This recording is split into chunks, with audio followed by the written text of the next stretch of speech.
ओम नमस्ते जी। आपका स्वागत है आपका अपना चैनल आओ वेद पढ़े में।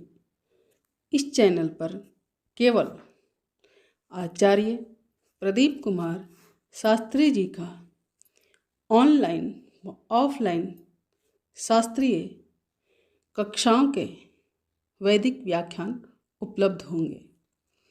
अपने चैनल पर आने वाले वीडियो की सूचना पाना चाहते हैं तो लाइक और सब्सक्राइब करें तथा घंटी के बटन को दबाएं, जिससे कि वीडियो अपलोड होते ही सबसे पहले सूचना पा सकें। वेद पढ़ें पढ़ाएं, सुने सुनाएं, वेद का संदेश घर घर पहुँचाएं। ऋषि ऋण को चुकाएं, अपना कर्तव्य निभाएं, जीवन सफल बनाएं।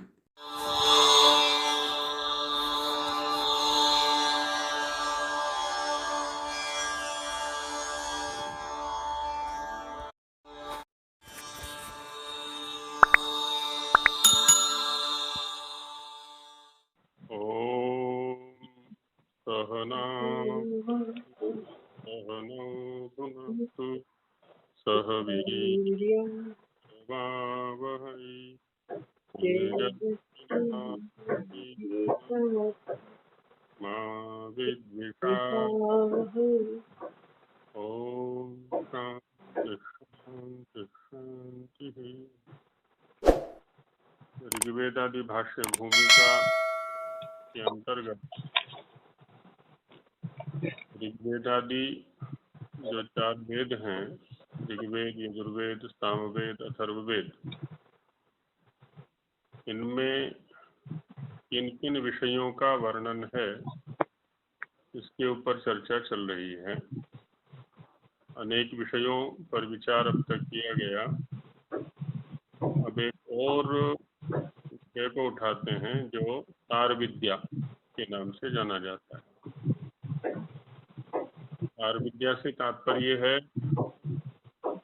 जैसे आजकल हम तार के माध्यम से या कहीं फोन के माध्यम से संदेशों को बहुत ही शीघ्रता के साथ इधर से उधर या उधर से उधर संप्रेषित करते हैं, तो उसका जो मूल है, उसका जो बीज है, वह भी वेदों में विद्यमान है।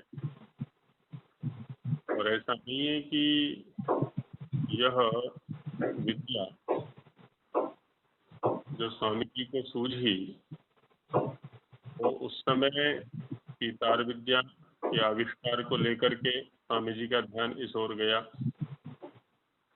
अभी तो उस समय भारत के अंदर तार विद्या नहीं थी, तो स्वामी जी ने जो भी यहाँ चिंतन प्रस्तुत किया है वो विशुद्ध रूप से वेद मंत्रों के आधार पर ही किया है। एक मंत्र को तो यहाँ उद्धृत स्वामी जी कर रहे हैं, बाकी ऋग्वेद में अन्य मंत्रों के भाष्य में भी स्वामी जी ने संकेत इस विद्या के किए हैं। जैसे ऋग्वेद के प्रथम मंडल के 14वें सूक्त के 6ठे मंत्र में जब भावार्थ कर रहे हैं स्वामी जी, तो वहाँ लिखते हैं कि ताराख्येन यंत्रेण संचालिता विद्युत मनोवेगवत वार्ताम देशांतरम प्रापयति। यहाँ स्वामी जी संकेत कर रहे हैं कि तार नामक यंत्र के द्वारा जब विद्युत को संचालित किया जाता है, बिजली को संचालित किया जाता है, तो जिस गति से मन ना, जिस वेग से मन गति करता है, उसी वेग से वह तार के द्वारा संचालित विद्युत जो है बिजली, वो भिन्न भिन्न देशों में भिन्न भिन्न स्थानों पर संदेशों को पहुंचा दिया करती है। और ऐसे ही ऋग्वेद में ही चतुर्थ मंडल के 7वें सूक्त के 11वें मंत्र का भाष्य करके भावार्थ में लिखते हैं, यदि मनुष्या विद्युत वायुवादी योग विद्याम जानीयुः, यदि मनुष्य विद्युत और वायुवादी के योग विद्या, वायुवादी के संपर्क की, संयोग की जो विद्या है, उससे होने वाले जो लाभ हैं उनको जाने। तर्हिते दूतवत् अश्ववत् दूरम यानम संचारम समाचारम च गमयितुम शक्नुयुः। वे दूत के समान अथवा अश्व माने घोड़े के समान दूर तक यान और समाचार को भेज सकते हैं। ऐसे ही ऋग्वेद के ही 7वें मंडल के 3 सूक्त के 2 मंत्र के भाष्य के बाद भावार्थ में लिखते हैं, यदा मनुष्याः अग्नियानेन गमनम तदिता समाचारांश्च गृह्णीयुः तदेते सद्यः कार्याणि साधुम शक्नुवन्ति। कि जब मनुष्य अग्नियान के द्वारा गमन और तड़ित माने विद्युत, बिजली के द्वारा समाचारों को ग्रहण करने में या भेजने में समर्थ होते हैं, वैसा करेंगे तब ये मनुष्य शीघ्र ही सभी कार्यों को सिद्ध कर सकते हैं। तो ऐसे वेद भाष्य के अंदर स्वामी जी महाराज ने अनेक मंत्रों के अंदर ये संकेत दिए हैं तार विद्या वाले। तो अब यहाँ प्रकृत अध्याय में भी इसी बात को रख रहे हैं। और इसका संकेत एक आचार्य शुक्र नीति ग्रंथ है, शुक्र नीति में भी इस बात की ओर संकेत किया गया है। वहाँ एक बात आई है कि अयुत क्रोशजाम वार्ताम हरेद एक दिनेन वै, कि अयुत कोश से भी एक दिन में ही बात को प्राप्त किया जा सकता है, या अपने संदेश को भेजा जा सकता है, या उसको प्राप्त किया जा सकता है। अयुत शब्द जो आता है संस्कृत में 10,000 के लिए आता है। तो 10,000 कोश, और एक कोश में 2 मील होते हैं। इसका मतलब हो गया कि 20,000 मील, और 20,000 मील का मतलब हो गया 32,000 किलोमीटर, है ना। मैंने एक मील में 16 किलोमीटर हो गए, तो 32,000 किलोमीटर। तो 32,000 किलोमीटर की दूरी पर घटने वाली घटना या संदेश को एक ही दिन में प्राप्त करना या कराना का उल्लेख वहाँ है। इसका मतलब उस समय भी ऐसे यंत्र या साधन उपलब्ध थे, दूर दूर देशों तक भी संदेशों को बहुत ही शीघ्र पहुंचाया जा सकता था। और महाभारत में तो उल्लेख है ही, जब संजय युद्ध का वर्णन धृतराष्ट्र को सुना रहे हैं, कुरुक्षेत्र में युद्ध हो रहा है जो कि हरियाणा के अंदर है। हस्तिनापुर में धृतराष्ट्र बैठे हुए हम उसमें महल के अंदर, राजधानी के अंदर, जो कि उत्तर प्रदेश में मेरठ के आसपास है। तो सारी सूचनाएं एकदम प्रसारित हो रही है, धृतराष्ट्र को नई नई सूचनाओं की प्राप्ति हो रही है। तो ये विद्याएं एक तो पहले से थी, और दूसरा वेद के अंदर भी इनके संकेत हैं बीज रूप में। इसलिए स्वामी जी ने इस अध्याय का नाम भी रखा है अथ तार विद्या मूलम संक्षेपतः। अब अथ माने अब, तार विद्या का जो मूल है, आधार है, वो वेद में विद्यमान है। इस बात को हम संक्षेप से यहाँ बता रहे हैं। उसमें प्रथम अष्टक के 8वें वर्ग से प्रथम अष्टक के 8वें अध्याय के 21वें वर्ग का 5वां मंत्र यहाँ उद्धृत कर रहे हैं। ओम युगम पेतवे पुरुवारमश्विनास्तिधाम श्वेतं तरुतारं ध्रुवस्यथः शर्यैरभिद्युं पृतना सुदुष्टरं चर्कृत्यमिन्द्रम् इव चर्षणि सहम्। स्वामी जी महाराज इसके अभिप्राय के रूप में कहते हैं कि अस्याभिप्राय अस्मिन् मंत्रे तार विद्या बीजम प्रकाश्यते इति। इस मंत्र के अंदर तार विद्या के बीज, मूल, आधार का संकेत किया जा रहा है, प्रकाशित किया जा रहा है। कैसे? तो भाष्य में विस्तार से बताते हैं कि हे मनुष्य, मनुष्य से तात्पर्य होता है मननशील, विचार पूर्वक कार्यों को करने वालों, अश्विना अर्थात अश्विनोर गुण युक्तम, अश्वियों के गुणों से युक्त। अश्वी शब्द जो आता है सामान्य रूप से यहाँ पर व्यावा पृथ्वी है ना, पृथ्वी लोक, तो पृथ्वी लोक से धातुएं प्राप्त होती हैं, काष्ठ लकड़ी प्राप्त होती है, और द्विलोक से विद्युत प्राप्त होती है। तो इन दोनों का जो संगमन है, इन दोनों का जो योग है, उससे ये जो तार विद्या है, माने धातु से तार बनेगा और ऊपर से बिजली की प्राप्ति होगी। तार और विद्या के, बिजली के संयोग से इस विद्या का हम व्यावहारिक स्वरूप देख सकते हैं। वही कह रहे हैं कि अश्विनोर गुण युक्तम, अश्वियों के गुणों से युक्त। पूर्वारम, पूर्व कहते हैं अधिक, बहुत। इसलिए स्वामी कहते हैं पूर्व बहुभिर विद्वद्भि स्वीकर्तव्यम। बहुत सारे विद्वान, विद्वान माने विज्ञानी, जो विशिष्ट ज्ञान वाले हैं, उनके द्वारा स्वीकार करने योग्य बहुतम गुण युक्तम, बहुत ही उत्तम गुणों से युक्त। क्या? श्वेतम, अग्नि गुण विद्युन्मयम, अग्नि के गुण और विद्युत से युक्त, क्योंकि वो भी सफेद सा होता है जब प्रकृष्ट जला हुआ अग्नि होता है, और जो बिजली है वो भी ऐसी होती है जब कड़कती है। तो शुद्ध धातु निर्मितम, जो कि शुद्ध धातु से निर्मित हो, तार आदि। और क्या? अभिद्युम, जीव कहते हैं प्रकाश को। प्राप्त विद्युत प्रकाशम, जिसको विद्युत का प्रकाश प्राप्त हो गया है। और पृतना सुदुष्टरम, जब हम उसका अपने संग्राम आदि में प्रयोग करेंगे, तो इसलिए कहते हैं राज सेना कार्येषु दुस्तरम प्लावयितुम अशक्तम। जो राज सेना के कार्य होते हैं, शत्रुओं को परास्त करना, शत्रुओं को दूर भगाना, शत्रुओं को राज्य के अंदर न घुसने देना, तो वो तो तभी संभव होगा ना जब उसकी चालों को, उसकी कुटिलताओं को हम पहले से समझ सकेंगे। तो अपने दूत वहाँ संप्रेषित करके तार के माध्यम से जो है उसके नीतियों को पहले जान लेंगे, तो उसके विरुद्ध हम कार्य कर सकते हैं, हमारी सेनाएं कार्य कर सकती हैं।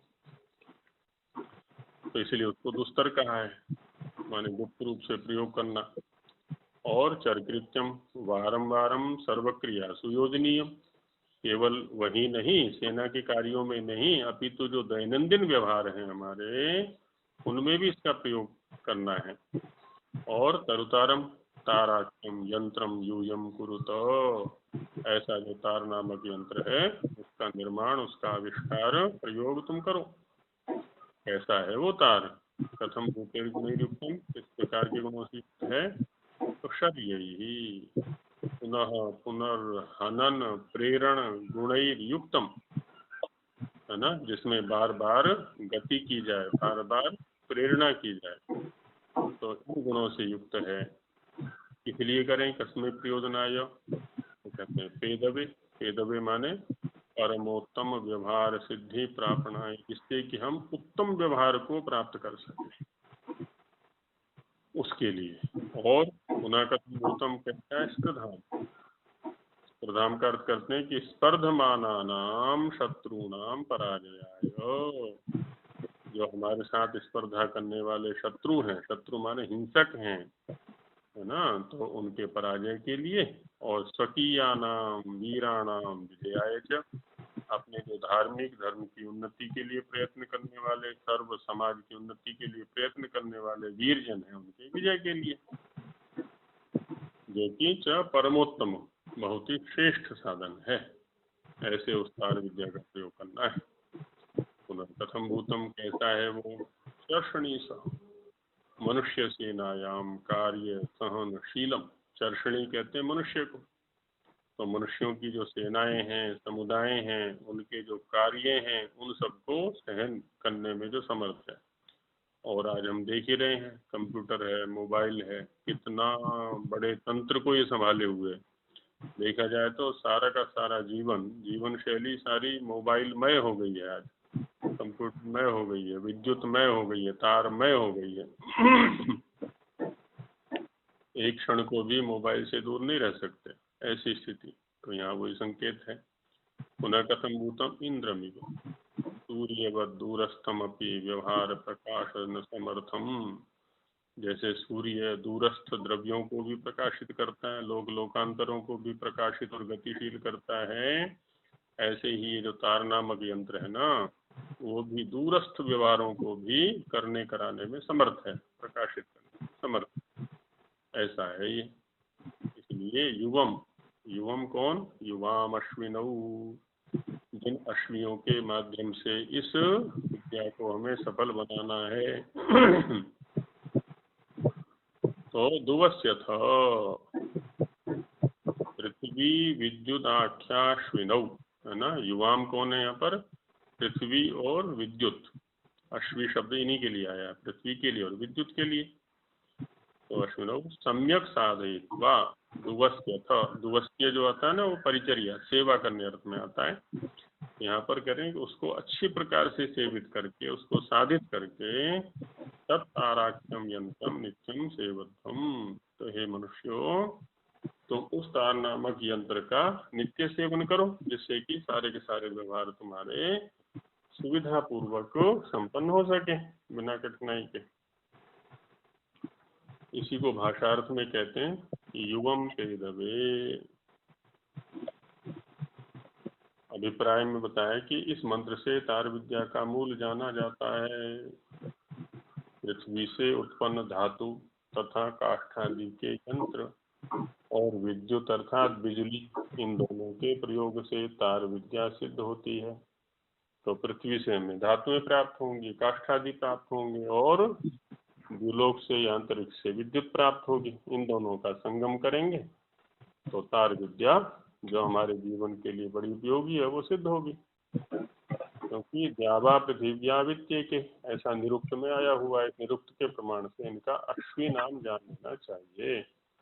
द्यावा माने द्युलोक, प्रकाश लोक, और पृथ्वी, इन दोनों के लिए अश्वी शब्द का प्रयोग होता है। पेदवे अर्थात वह अत्यंत शीघ्र गमनागमन का हेतु होता है ना। तो जो ताराख्य यंत्र है, उससे हम अपनी गतिविधियों को बहुत शीघ्रता से कर सकते हैं। और कैसा है वो? पूर्वारम, अर्थात इस तार विद्या से बहुत उत्तम व्यवहारों के फलों को मनुष्य लोग प्राप्त करते हैं। बहुत सारे उत्तम फल प्राप्त होंगे यदि हम इसका प्रयोग करेंगे तो, और इसको हम प्रत्यक्ष देख ही रहे हैं आज। और क्या होगा? स्पर्धाम अर्थात लड़ाई करने वाले जो राजपुरुष हैं, उनके लिए यथार्थकारी है। और राजपुरुष हैं तो उनका काम है शत्रु पक्ष से अपने राज्य की, अपनी जनता की सुरक्षा करना। तो उनके लिए भी बड़ी सहयोगी है ये तार विद्या, बड़ी हितकारी है, समय पर संदेश पहुंचा देती है। कैसी है? श्वेतम, वह तार शुद्ध धातुओं का होना चाहिए, है ना। उसमें कोई विकृति ना हो जिससे कि संदेश पहुंचाने में समस्या हो। अभिद्युम और विद्युत प्रकाश से युक्त करना चाहिए। विद्युत की जो शक्ति है उससे युक्त उस तार को कर दें हम।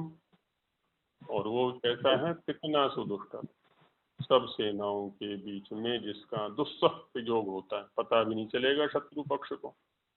हम प्रयोग करेंगे तो शीघ्र ही उस पर विजय प्राप्त हो जाएगी। जिसका उल्लंघन करना अशक्य है ना, उसको जान ही नहीं पाएगा, उल्लंघन कैसे करेगा। और चर कृत्यम, जो सब क्रियाओं के वारंवार चलाने के योग्य होता है। अब तो सारी क्रियाएं उसके माध्यम से संपन्न होंगी हमारी, केवल सेनाओं के कार्य में ही उसका उपयोग नहीं होगा। अभी तो जो दैनिक व्यवहार हैं हमारे, चाहे वो व्यापारी है, चाहे वो अध्यापक वर्ग है, चिकित्सक वर्ग है, जो भी हैं हमारे, अभियंता, इंजीनियर हैं, है ना, सबके काम सिद्ध होंगे उससे। शरीय ही अनेक प्रकार के कलाओं के चलाने से अनेक उत्तम व्यवहार को सिद्ध करने के लिए। अब अनेक प्रकार के कला यंत्रों को चलाना है, इसलिए जिससे कि अनेक प्रकार के उत्तम व्यवहार हमारे सिद्ध हो सके। अब विद्युत को हमने तार में प्रवाहित किया, मोटर चली, अब उससे सारे वाहन भी चल रहे हैं, इधर बल्ब चल रहा है, इधर पंखे चल रहे हैं, हाँ, और न जाने कितने प्रकार के उपयोग उस विद्युत से हमने ले लिए जब हमने उसका तार के माध्यम से प्रवहन किया, उसको प्रवाहित किया। इसलिए विद्युत की उत्पत्ति करके उसका ताड़न करना चाहिए, उसको प्रेरित करें, इधर से उधर जैसा भी है। तरुतारम, जो इस प्रकार का ताराख्य यंत्र है वो सिद्ध करके, तो कितना उपयोगी है ये ताराख्य यंत्र, तार नामक यंत्र, तो उसको अवश्य ही सिद्ध करना है। ये स्वामी जी उस समय कह रहे हैं जबकि इसका आविष्कार यहाँ पर नहीं हुआ था। प्रीति से सेवन करो, एक दूसरे के लिए द्वेष का निमित्त ना बन जाइए, प्रीति का निमित्त। ओम, हाँ जी, ये जो मोबाइल या फोन जो आए हैं उससे पहले का लिखा हुआ है ना, ये तो स्वामी हाँ, जी का। पहले का है, ये तो बहुत बाद में आए। यंत्र बाद में आए हैं। तो प्रीति का कारण बनेंगे, किस प्रयोजन के लिए, फिर बताते हैं कि पेदवे, परम उत्तम व्यवहारों की सिद्धि के लिए, क्योंकि प्रत्येक मनुष्य का जो लक्ष्य है वो मोक्ष की प्राप्ति, सभी दुखों की निवृत्ति है। इसलिए हमारे सभी के कार्य जो हैं वो दुखों को हटाने वाले हों, दुखों को बढ़ाने वाले ना हों। चाहे वो शिक्षा है, चाहे वो चिकित्सा है, चाहे आविष्कार हैं, चाहे कोई निर्माण है ना, व्यायाम है, योग है, जो भी है, सारी की सारी क्रियाएं सभी दुखों की निवृत्ति के लिए होनी चाहिए। इसलिए कह रहे हैं कि उत्तम व्यवहारों की सिद्धि तथा दुष्ट शत्रुओं के पराजय और श्रेष्ठ पुरुषों के विजय के लिए तार्किक विद्या सिद्ध करनी चाहिए।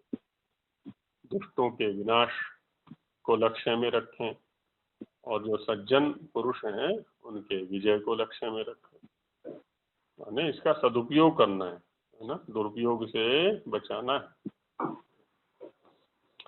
और ये बड़ा ही उपयोगी है। कैसे? इंद्रमिव, जैसे समीप और तार विद्या सिद्ध करनी चाहिए। चर्षणी साम, जो मनुष्यों की सेना के युद्धादि अनेक कार्यों के सहन करने वाला है ना, जो युद्धादि कार्य हैं, आदि से तात्पर्य और दैनंदिन व्यवहार हैं दुनिया भर के, चाहे कठिन से कठिन कार्य, सबको ये करने में समर्थ है।